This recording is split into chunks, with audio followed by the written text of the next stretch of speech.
What's good, YouTube? We back. Today, you see the title. How much would I get approved for a home loan? We're talking about mortgage, what they look at, your income, your assets, credit. We talked about credit in the last video. It's a part 2 to the last one. So if you didn't watch the last video, I posted how to buy a house or condo at any age, explain.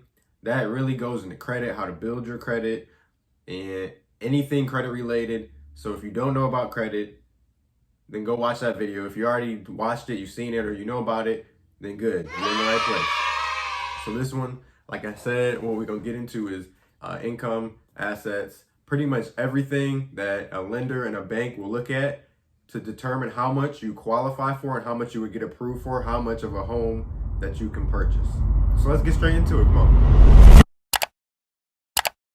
So we're going to start at income. Income is going to be the main thing of this video. So income, we're talking about how much of these do you need to get approved to buy a home. What a lender is going to look at once you have good credit, then they're going to say, we want to see how much you make the rent or the mortgage payment multiplied by 3.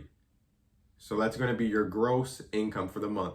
So gross is before taxes, before they take out your health insurance, your dental insurance, anything, any fees that your job takes, your source of employment takes before you pay, that is what the gross looks at. The first thing that the bank or the lender is going to ask you for, whichever company you're using, they're going to ask you for your last 2 pay stubs or your last 2 paycheck. If you get paid weekly, it will be for the last 2 weeks. If you get paid bi-weekly, for the last month. They want to verify your employment. Next thing they're going to look at after they look at the pay stubs, they want to see your last 60 days, so 2 months of bank statements. And then finally, they're going to see your last 2 tax returns. So for the last 2 years. So say maybe you're young, maybe you're 18, 19, 20, and you don't have 2 years of work history or history at the same job, depending on where you're going. Sometimes they can look at school history, where you were in school.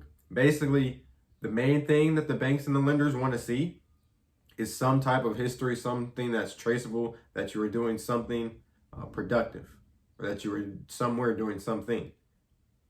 That way you just don't get to the closing and you bring a bag of cash, $50,000, $100,000 in cash, because they can't trace that. They don't know where the money came from. They don't know how you're gonna pay back the loan if you do bring, just if you have cash deposits. So you wanna make sure everything in your bank account, it's not just cash deposits, but it's coming from your employer, or you're paying taxes on it. Whether even if you have your own business, say you like to cut hair and everything is cash, you still want to have your last 2 tax returns, and then they're going to look at that. But now self-employed versus a salary or an hourly job, those are 2 different ways that they're going to approve you. For self-employed, they're going to ask for a lot more. They're going to ask maybe for your last 2 years worth of bank statements.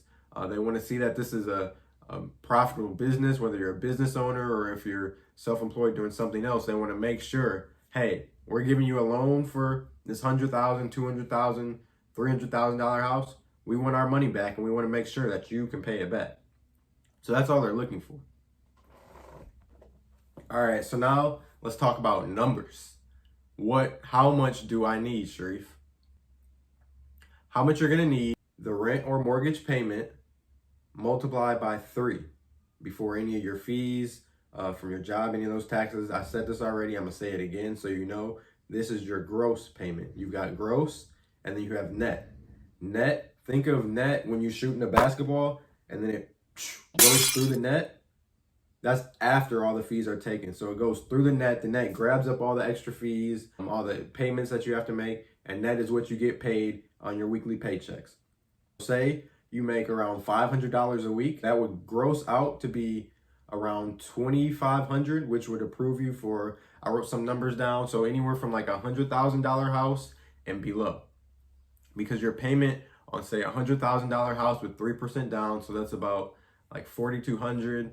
You want to have another 3 to 4% for your closing costs, so you might come out of close to anywhere from like $7,000 to $10,000, and your monthly payment is going to be around that $700 to $750 range. Now you may have insurance, like homeowners insurance if you're buying a home. You would have condo insurance if you're getting a condo, which is going to add a little bit. That maybe it really depends on your area. You have property taxes and utilities. So if you're at $100,000 house and you're in around, your mortgage payment is 730 with the way these low rates are, the lowest they've been in like 40, 50 years.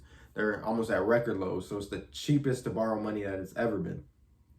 But if you're getting a really good rate, you got your credit together like we talked about in the last video, you're gonna be paying, I would say, after your mortgage payment and then all your utilities, your insurance and every that, maybe close to $1,000 a month, which is gonna be like what, 10% of that total, well 1%, I'm sorry, 1% of your total purchase price.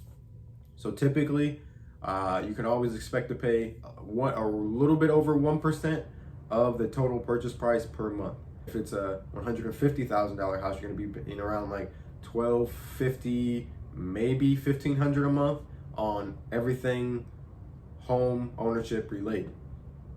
So if you want to go to $200,000, close to $2,000 a month, and it's pretty simple, right? Yeah, it makes sense. So next, we're gonna go to debt to income. So debt to income, after they look at your gross, that you can pay the mortgage 3 times gross payment. So say if your payment is that, like, so say you're making $500 a week, you're at like $2,500 a month, that's gonna leave you $830 that you can put towards a mortgage. So say your mortgage payment, you're getting a $100,000 house, it's around that $700, $750 range. So that leaves you with, you got an extra 100. You qualify. Next though, they're gonna look at the last thing they look at is your debt to income ratio. So they wanna see, say you have a car payment, you've got a lease, say you've got some revolving credit debt, any student loan payments, they're gonna say your net income. So after those taxes and fees, say you net around $2,000 a month, they cut that in half, so you have around $1,000 a month, and they wanna say that your debt payments are no more than half of your net monthly income.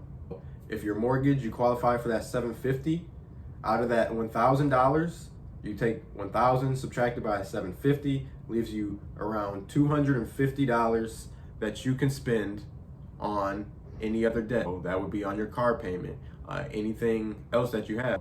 You kind of see how, then maybe if you've got an expensive car, you want to kind of know how much you need. And that's why I always recommend, if you want a new car, you always want to get the house first. And then even if you wanted to go the day after that you get the house, then you go get the car. Because if you open up these new credit lines or you add new debt before you get the home, it's gonna take your debt to income ratio way up and you're not gonna qualify. Does that make sense? If it doesn't, y'all can always DM me, put some comments down below if you have any questions. You can hit me on Instagram, Twitter, TikTok, Facebook, YouTube, wherever. I'm there at Sharif2D. All right, y'all. I'm gonna catch y'all in the next video. Let me know what y'all want to see next. And I think that's it.